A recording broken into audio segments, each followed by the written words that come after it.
গল্পের নাম কালো দরজা। একটি গা ছমছম করা ভৌতিক গল্প।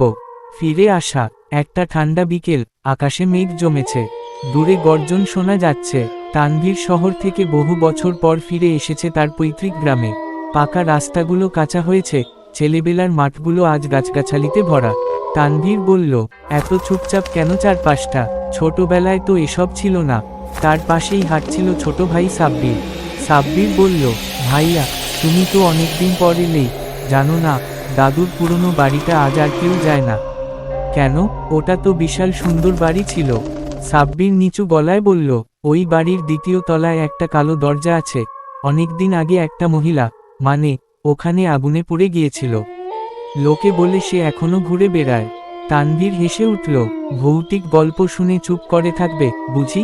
আজ রাতে আমি ওই ঘরে ঘুমাবো। সাব্বির কাপা গলায় বলল, ভাইয়া, দয়া করে। পুরনো বাড়ি। সন্ধে পড়তেই তানভীর একা বাড়ির ভেতরে ঢুকল। মেঝের ওপর পা ফেলতেই ধুলো উড়ল। ছাদের কোণে জাল, জানালা দিয়ে ঢুকছে হালকা ঠান্ডা বাতাস। দেয়ালের রং উঠে গেছে। সে ফিসফিস করে বলল, এত বছরেও কেউ কিছু ঠিক করেনি? তলার দিকে তাকিয়ে সে ধীরে ধীরে সিঁড়ি বেয়ে উঠতে লাগলো। ঘরের সামনে সেই কালো দরজা, রং উঠে গেছে, কিন্তু আজও ঠিক যেন এক অদ্ভুত অন্ধকার ছড়িয়ে আছে ওটার চারপাশে। হঠাৎ সাব্বির দৌড়ে এসে বলল, ভাইয়া, প্লিজ, ও ঘরে যেও না। কালো দরজা খোলা মানে কিছু একটা হয়।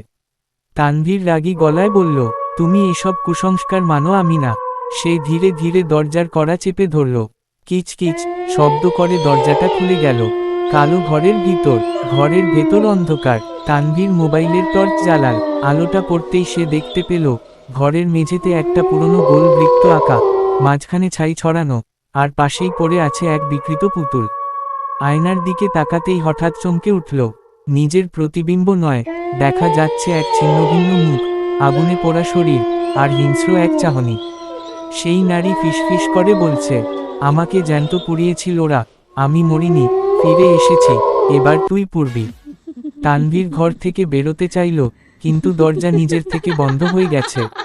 এই, কে আছে? দরজা খুলো। হঠাৎ চারদিক ধোঁয়ায় ভরে গেল।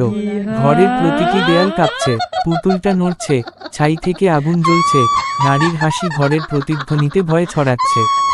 হা হা হা, তোর পালা এসেছে। নিঃশব্দ সকাল। পরদিন সকাল। গ্রামের লোকজন চিৎকার শুনে ছুটে এল।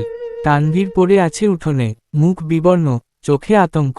তার জামায় পোড়া দাগ, কিন্তু আশেপাশে কোথাও আগুনের চিহ্ন নেই। ডাক্তার এসে বলল, এর শরীরে কয়েকটা জায়গায় দগ্ধ হওয়ার চিহ্ন, কিন্তু এটা সম্ভব নয়। এখানে তো আগুনই লাগেনি। সাব্বির কাঁদতে কাঁদতে বলল, ভাইয়া, আমি তো বলেছিলাম ওখানে যেও না। তানভীর চোখ মেলল, কাপা কাপা ঠোঁটে সে বলল, ও বলেছে আমি পূর্ব, তুইও পূর্বি, সবাই পূর্বি। গল্পের শেষ নয়। তারপর থেকে ওই কালো দরজা আবার বন্ধ করে তালা লাগানো হয়েছে। কেউ আর ও ঘরের সামনে যায় না। কিন্তু আজও মাঝে মাঝে রাতে বাড়ির দিক থেকে ভেসে আসে এক নারীর গলা, আমি এখনো পড়ছি, কেউ আমাকে বাঁচালো না, তুইও বাঁচবি না।